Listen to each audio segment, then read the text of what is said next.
The autumn wind is a pirate, blustering in from sea. With a rollicking song he sweeps along, swaggering boisterously. His face is weather-beaten. He wears a hooded sash, with a silver hat about his head, and a bristling black mustache. He growls as he storms the country, a villain big and bold. And the trees all shake and quiver and quake as he robs them of their gold. The autumn wind is a raider, pillaging just for fun. He'll knock you round and upside down and laugh when he's conquered and won.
A little technical difficulty there. What's going on, Raider Reaction, Raider Nation family?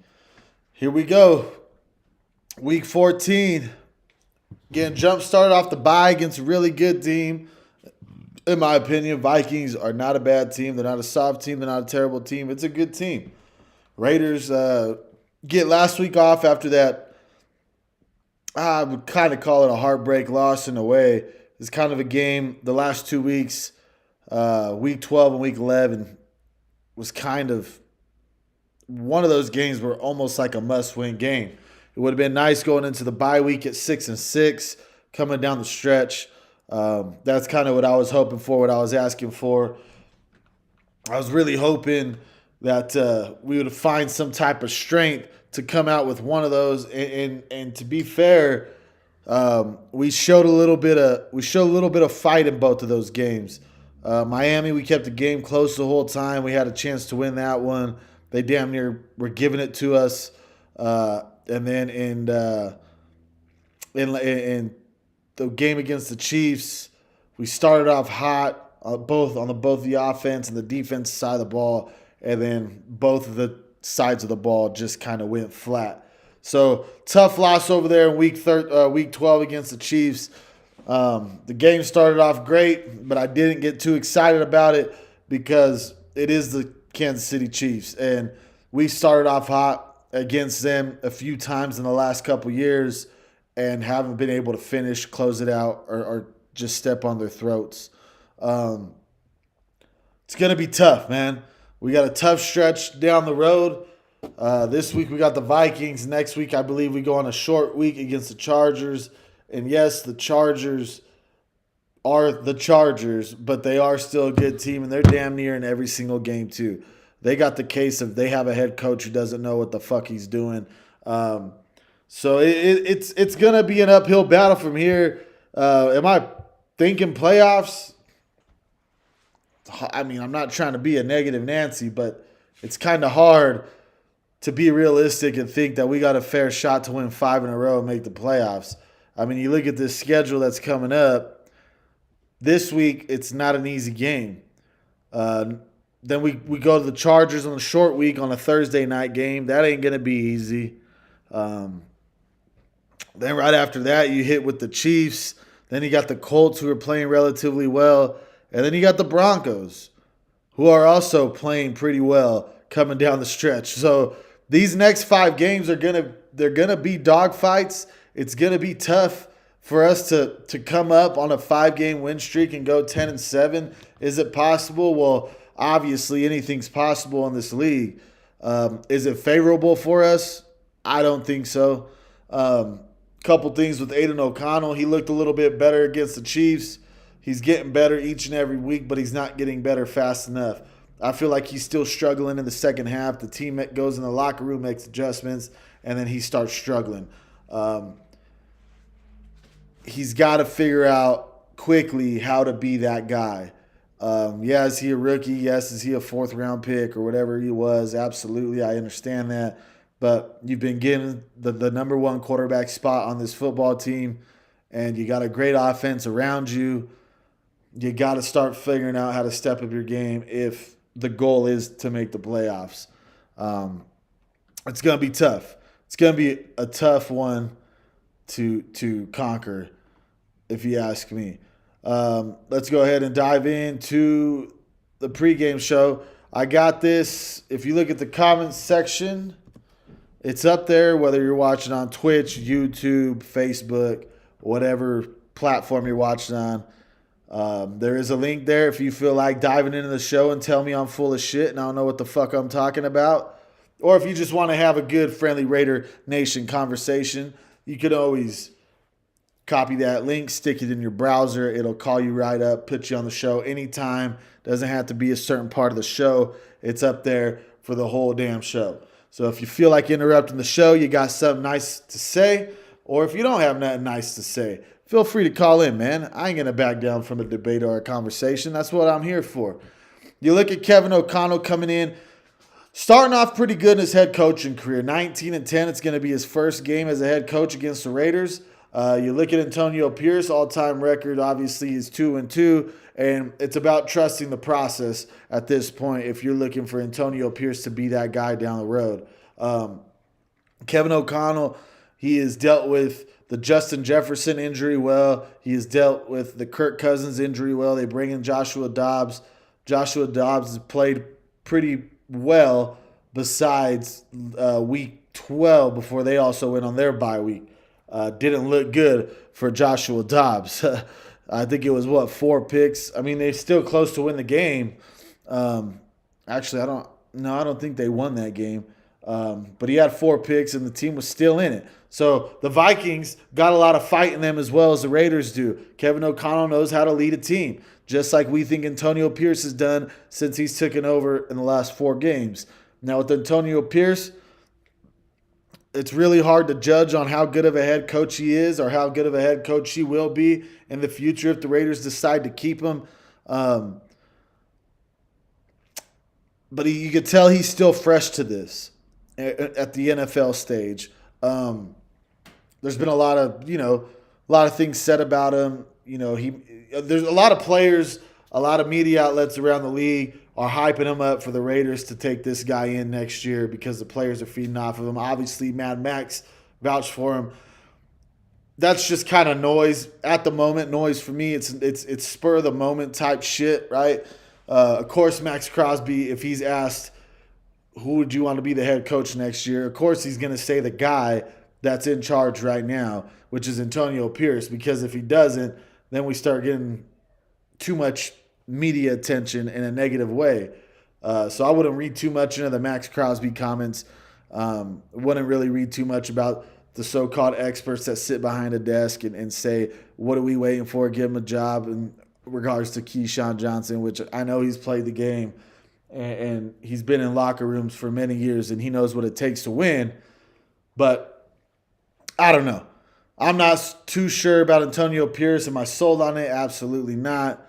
Not yet. Now, if we go down the road and end up being very competitive and maybe finish out the season 9, win the last 4 of our 5, I mean, who says you can't bring him in? Yeah, exactly, Dale. And that's what players are going to do, right? The players are always going to back the guy that's at the helm if they are a leader of the team, because you're not going to go out there and say, oh, no, I'd rather have fucking Jim Harbaugh next year, not Antonio Pierce.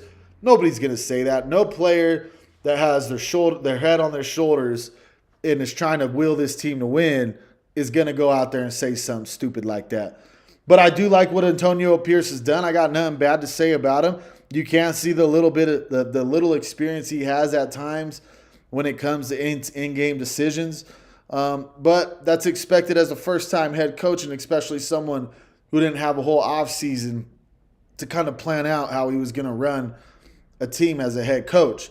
I think he's done really well with giving the job in the middle of the year and driving this team to a better positive attitude and a better environment in the locker room. He's done a great job by that. So there's really nothing bad you can say about what Antonio Pierce has done since he's came in. Let's go ahead and check into the quarterback matchup.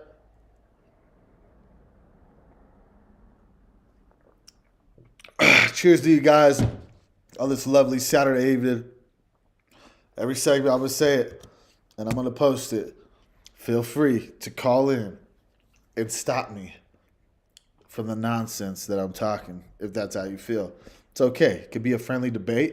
It could be a, what do you think about this? You guys got questions? Call up. It's easy for me if you have a question, even if it's just a one question. Call up. I'll answer it, and if you don't like the answer, we can talk about it, and then we can move on with the show. It's easy for me to have you call into the show than try to look at the comments section and answer everybody. It's just an easier process for me. Now you look at Joshua Dobbs. Came in great, man. I'm actually a big fan of this cat. I guess he's a pastronaut is what they've been calling him lately. I guess he's a rocket scientist. The dude's a smart motherfucker, but he's just got love for he's got love for football. So, and he's pretty damn decent at football too, man. Who said nerds can't play sports, man? He has been showing out. Now, he's showing out, but you can see his record is 2-9 on the year. Most of those are with the Cardinals. That's understandable, but if you look at what Kyler Murray's been doing over there, the team looks a little bit more competitive over there in Arizona since Kyler Murray's came back. Now, I'm not taking anything away from Joshua Dobbs because I've watched his games. You know, I like to bet a lot, so when I bet and the Raiders ain't on, I'm watching the team that, you know, I got some money on and I check it out.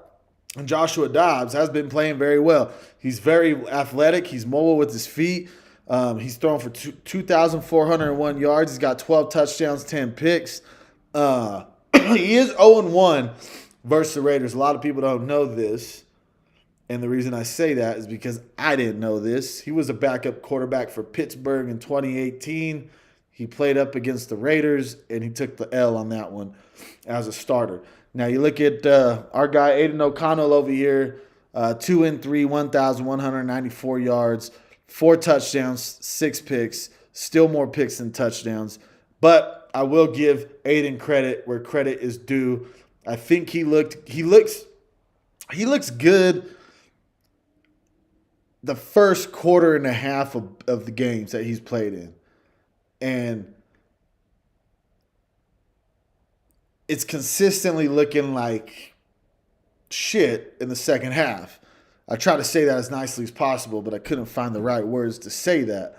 And it has. And I'm not throwing shade on Aiden whatsoever, but it just hasn't looked clean after the first quarter. I would say the first 6 drives. First 6 drives, Aiden O'Connell looks pretty good. And then when the defense starts picking him and starts getting to see what he's doing, he starts kind of slowing down. Now, it looked a little bit better last week against the Chiefs. I'm not going to say that. He looked completely terrible in the second half against the Chiefs, but what did we score? 1 touchdown, I think, in the second half. I think that's all we got. I think it was only 3 points, if I remember right. I'm not sure. 2 weeks ago, I drink a lot. I don't have a good memory. But he's just not a consistent quarterback yet. And that's not what we should expect from a 4th-round pick coming out of Purdue. But if we're trying to win, we got to have him be that way. It's hard. It's hard to judge Aidan O'Connell in these 5 games that he started for us. He has been improving each and every week. There's no doubt about that. But he hasn't improved in the second half when the defense starts making adjustments. Now, is that the play calling, or is it him, or is it both? If you ask me, I would say it's a little bit of both. He's still a little too he's still a statue in the pocket, which I've never liked. I've always liked a guy who can extend plays, because if you can extend plays, you're usually going to have a wide receiver open about 85% of the time. But that hasn't been the case for him. He's kind of a statue in the pocket, and you can tell when there's a little bit of pressure on him, he gets a little antsy, and sometimes he doesn't make too smart of a decision. But neither has Joshua Dobbs. So when you look at the quarterbacks going up in this game, I wouldn't really say there's a slight advantage to anybody besides Dobbs having a little bit more NFL experience than O'Connell. But when you put the tape together just this season, they kind of do the same things. Once people start containing, Josh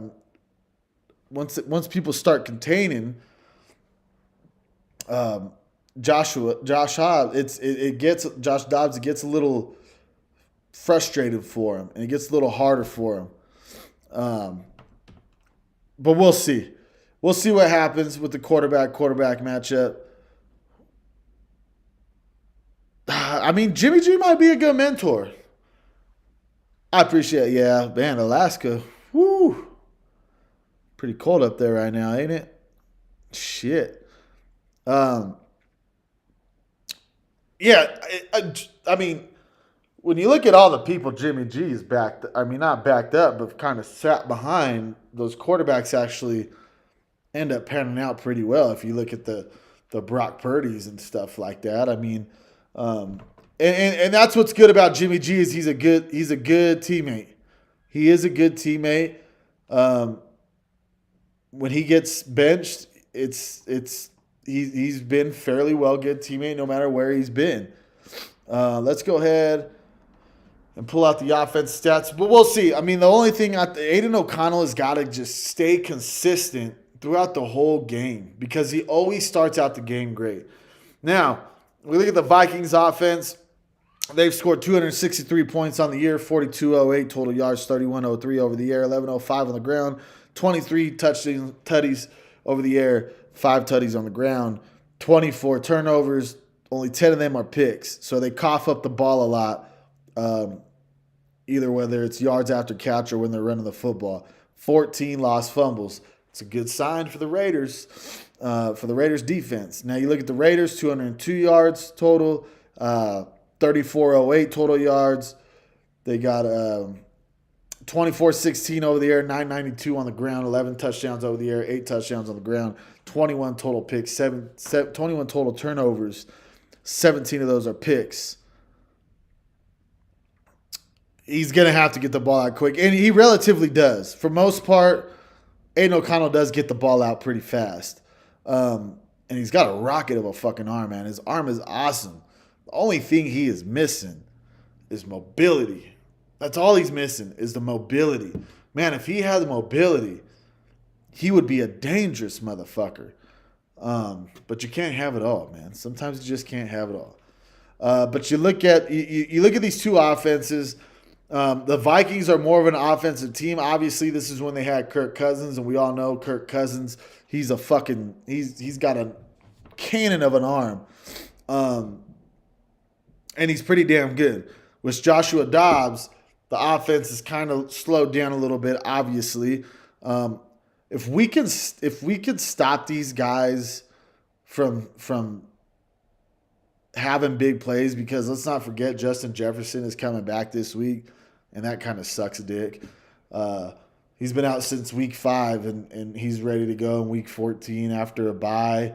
So that's going to be a tough one. It's going to be a tough one for the corners. Justin Jefferson ain't no joke, man. And Joshua Dobbs has looked all right with this team without him. So I can't imagine what it's going to look like on Sunday if they start getting the passing game going. And, it's going to be a tough one. But you look at this offensive matchup, and obviously the Vikings have the better offense on paper. And they got Hockenson. They got weapons. But so do the Raiders. And the Raiders defense, they do good and they're almost just like how Aiden O'Connell is. I think how this whole team has kind of been. Things look good in the first half, and then they start getting a little sketchy in the second half. And that's kind of how it's been with the Raiders for the last, I would say 4 or 5 years. First half, we start out great. Second half, things don't look too well. We'll see. Let's go ahead and check out the preview of what the experts think and see how bad they think we're going to lose this weekend. The Minnesota Vikings head to the Strip following their bye week, meeting up with the Las Vegas Raiders, also coming off their week of rest. Big game for both teams as we head down the stretch. To the back corner, jump ball, caught, touchdown Raiders! Minnesota doesn't need out from under a payment, but they could definitely use a friend. So does plugging JJ back into the lineup restore the good times and make the offense dynamite again? He's on the run, and he is gone! Touchdown, Vikings! Justin Jefferson. Justin Jefferson returns this week, not to sell seniors Medicare, though, to try and make the Vikings great again. Fires to the end zone to Jefferson. Touchdown! Raiders taking on a Minnesota club that's lost 2 in a row now, hasn't scored 21 in either of those games. Jefferson hasn't played since week 5. Captain Kirk was still at the controls of the ship back then, and now it's Joshua Dobbs. He was looking all Picard when he first took over, then came 2 losses in a row heading into their break where he looked more like Archer. Dobbs not faring great in either. The 4-interception loss to Chicago making it hard for the In Dobbs We Trust crowd to feel very trusting. Dobbs, too hot, and on the deflection, an interception by Brisker. Not Sterling Archer, by the way, have some class, though he'd make a great enterprise captain. Raiders DBs also have wide receivers KJ Osborne and Jordan Addison to deal with. Vegas's play versus wide receivers in 2023, solid, holding them to a sub-90 rate, quarterbacks to a 90 rate. Mahomes on the move. Look out, here comes Spillane, incomplete the defense. Jefferson may not have to star this week, though, if Vegas's defense doesn't shore up some things on how they play tight ends. A 106.3 rate allowed to the Gronk heads of the world. TJ Hockenson, one of those heads. If he was a tight end drink, you'd find him on the top shelf, and he's been Dobbs' favorite target. End zone, Hockenson, touchdown! Overall, the Black Hole defense has been a mixed bag. Few takeaways, have given up a lot of yards, not great on third down. And so is Watson. Touchdown for a second consecutive game. They don't have a lot of sacks either, save Mad Max, of course. Crosby again playing the road warrior role. 11.5 QB takedowns. No one else on the team has 3. Look at him weave. Down he goes.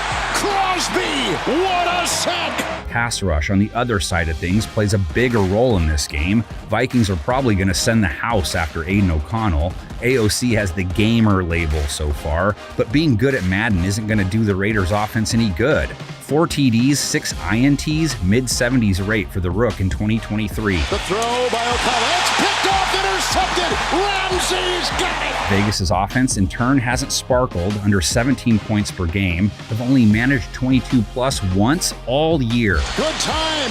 Going deep, looking for Tucker. Intercepted. Another one for Ramsey. Stacked up against a Minnesota defense that's held opponents under 22 in 6 of their last 7. Ball's out. Sheldon Day is there, and that is a huge takeaway for this Vikings defense. In order to up his game this week, O'Connell has to be able to beat Minnesota's blitz. No team sends heat more often, but here's the silver and black lining. O'Connell's a mid-70s rating dude overall. Rating jumps to 93 versus 5+ pass rushers. It's 3rd down and 5. O'Connell. He's got him. Myers, touchdown! Part of beating Minnesota's blitz is being able to evade Minnesota's edge rushing duo. DJ Wanham on one side, half a dozen sacks. Daniil the QB hunter on the other side. Baker's dozen plus a donut hole. 13.5 if my donut math is right. Escapes late. Russell Wilson was trying to step up and through, as we've seen him throughout the course of the year this year. Just unable to do it. Jacoby Myers, Devontae Adams, AOC's top 2 targets. Don't worry, dudes, the lawmaker isn't coming after you. Myers has been good for a little over 50 yards per game. Adams a little over 65 per contest. 1st and 10, going deep. Oh, he's got Adams! That is a touchdown! What a throw! Raiders rookie tight end Michael Mayer hasn't killed it this year, but Minnesota doesn't have Jamie Lee Curtis to defend him. Month late, I know. Vikings also one of the easier teams for tight ends to succeed against, with a 114 rating allowed to the position. He's got Komet, and Komet's got the first down inside the 20 and now inside the 15. Run games for both teams, X factors. Josh Jacobs under 4 yards per carry, facing a Minnesota defense holding running backs to 3.6 a run. Minnesota's Alexander Madison also under 4 a run, but Las Vegas's defense hasn't been as stingy versus backs, giving up 4.4 per. Take all that and run to the comments section already and let the world know what's up with the game. Panel of 10, what's up with you?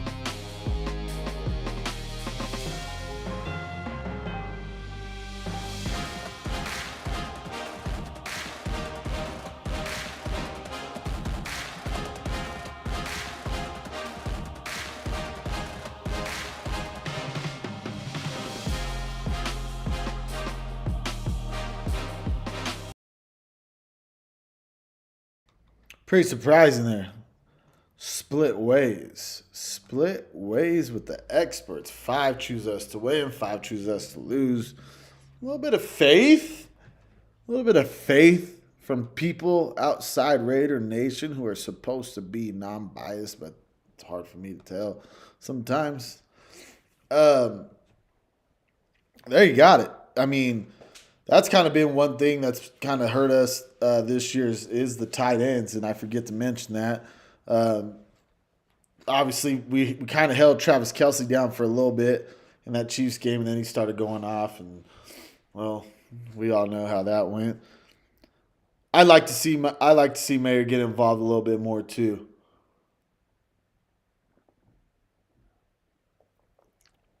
But, you know,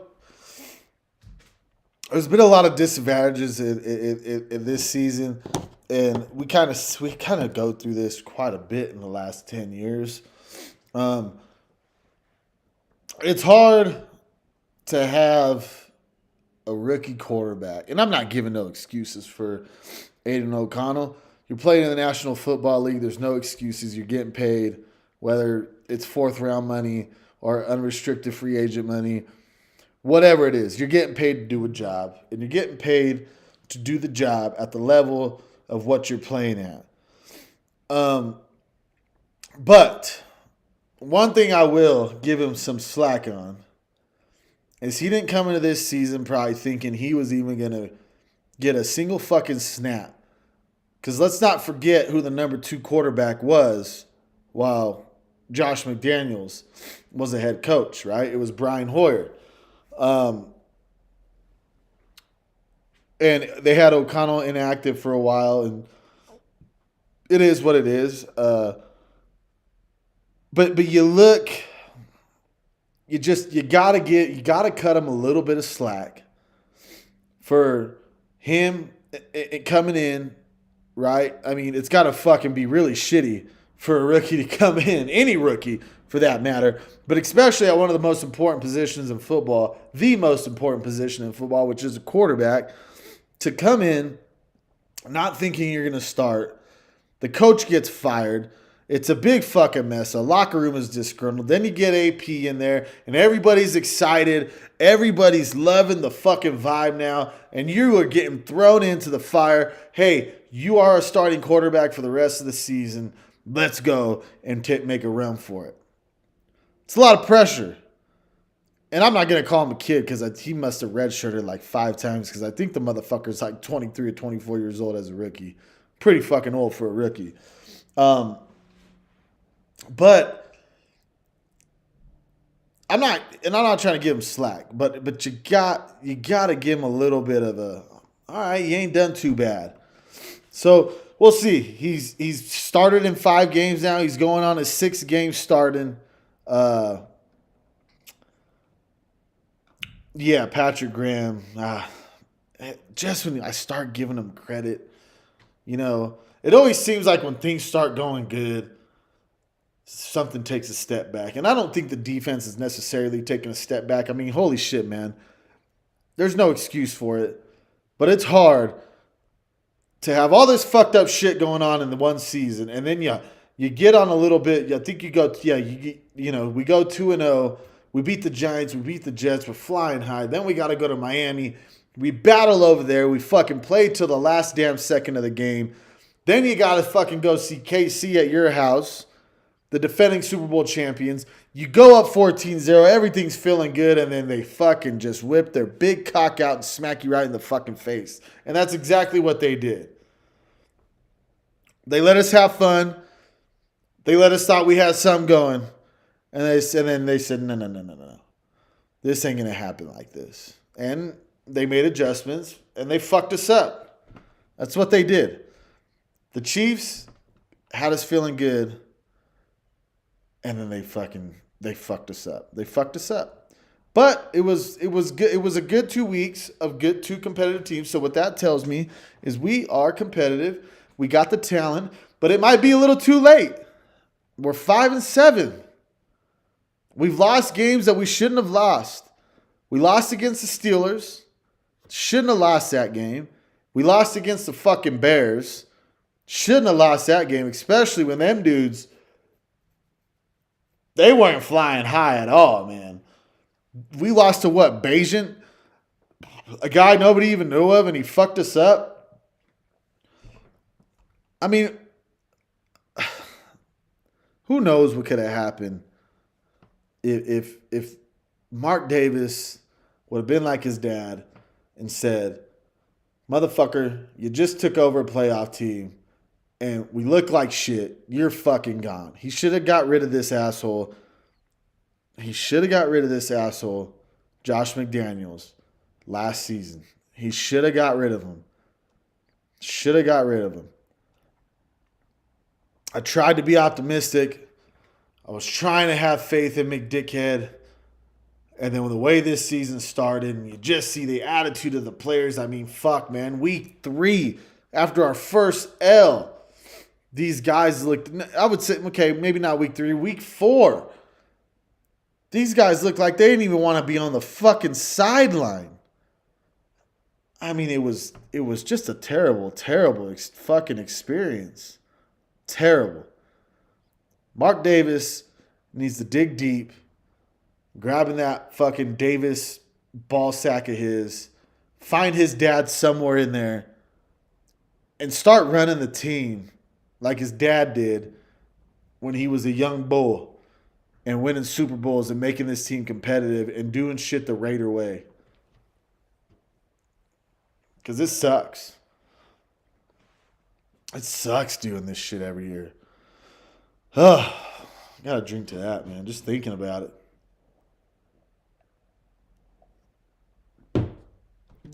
Just thinking about the frustration of this team since I've been fucking alive. I mean, I started getting to football maybe when I was 7, 8 years old, like really watching. And then I've seen like 2 really good years that I can remember. I think I was 9 or 10 when they went to the Super Bowl. And then we got our ass kicked. And then ever since then, it's just been bad memories and bad experiences with this fucking team. Sucks. Now I got to drink again because I'm thinking about it. All right, let's stack up the defenses, man. Total yards for the these are all on an average basis. Obviously, if you watch the show, you know that. The Vikings, 339 total average they give up per game.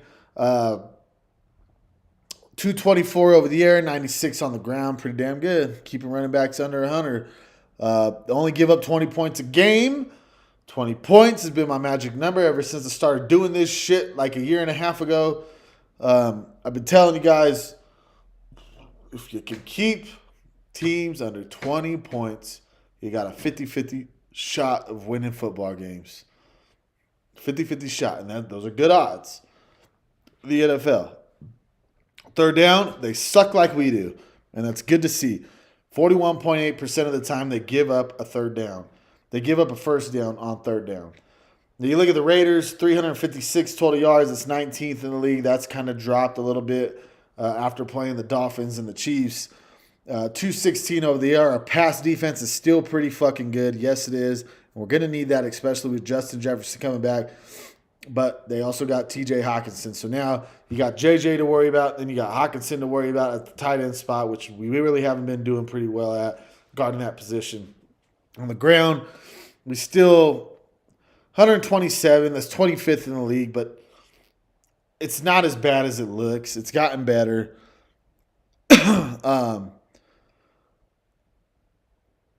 20. Man, we'll see. I mean, trust me, man. I always predict the Raiders to win every football game, man. Oh, man, I don't know. Points against, 21 in the league. Still pretty good, 16th. My magic number is 20 or lower. It's just what I like to say. Third down percentage, we suck at that. We've always sucked at that. We still suck at it. It's gotten a little bit better this year. At least we're not 31st, 32nd like we have been in the last fucking 15 fucking years. Third down percentage is still low. But like I said, these numbers kind of, before we played the Dolphins, I could probably bring up those numbers, and we were almost top 10 in every category, almost. I'm not saying we were almost. And we were top 10 in some of them. But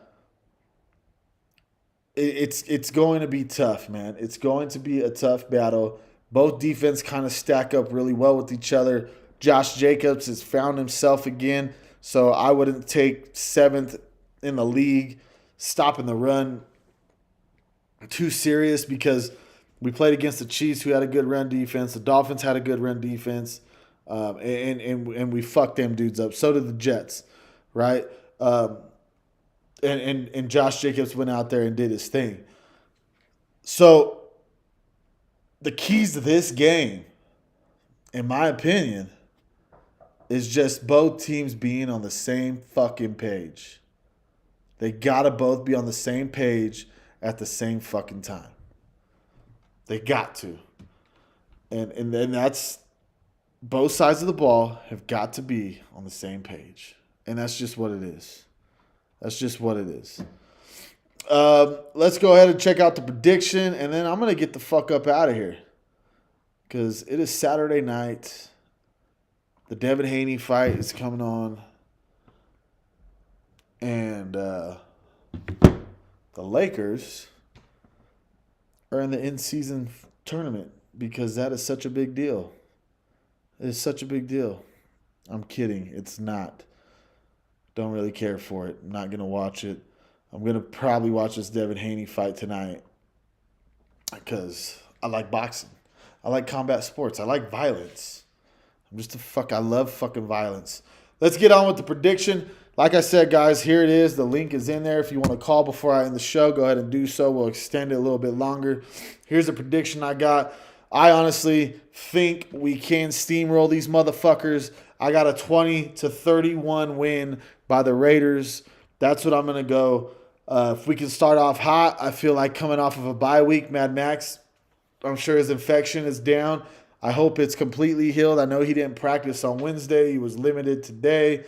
I mean, he was limited yesterday. I think it was, no, I'm sorry, we're Saturday. Wednesday, he did not practice. Thursday, he was limited. I think yesterday he was limited. Not such a big deal. He got the extra rest he needed.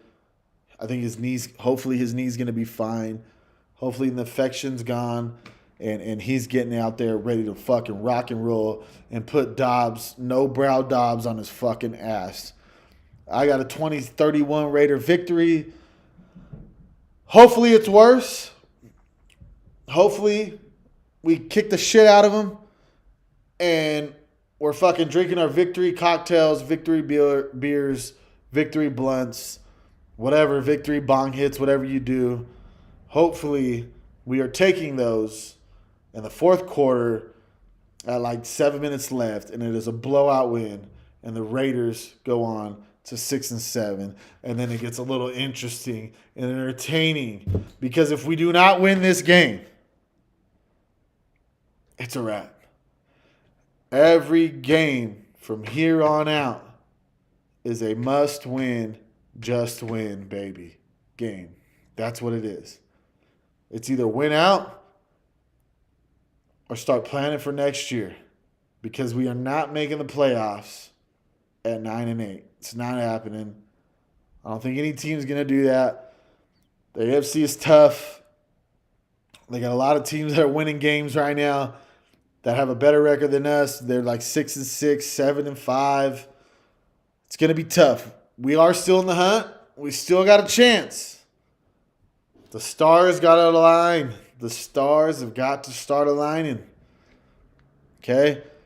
We got the Vikings this week. Got to handle business. And then it goes to the Chargers on Thursday night. And then we got to see the fucking Chiefs in Arrowhead where it's going to be cold and loud. Man. It's starting to come together. And if we can win, just go on a 5-game winning streak. I will see you for an extra week of a pregame show. And I'm hoping that's the case. I'm hoping that's the case. I'm a little scared. I'm a little worried. If we lose tomorrow, just throw this whole season away. And let's start planning for next season. You just got to. I hate to be that negative guy. I hate to be that guy. But from now on. Now, I wanted to finish the bye week at 6-6. I knew, I'm not going to say I knew, but I had a feeling we would probably win 1 out of 2 at the most between the Dolphins and the Chiefs because it's hard to play 2 back-to-back very good teams and pull that off. But we lost both, and we're stuck in this fucking hole. We're now, like I said, man, we got to go up against it's the Vikings, the Chargers, the Chiefs, the Colts. They are a good team. They're in it. And the Broncos, man. The Broncos. They went on a 5-game winning streak and got right back in the mix of shit. So, it's a tough road. There is no easy game here. Tomorrow's a tough game. The Chargers are a tough game. The Chiefs are a fucking really tough game. The Colts are a tough game. The Broncos are going to be a tough game. It is going to be tough to pull this motherfucker off. It's going to be tough. So we need Raider Nation to rally up, get your energy high. This is the pregame show, man. Whatever you do, man, have a safe weekend. Have a blessed weekend. Drink your blunts.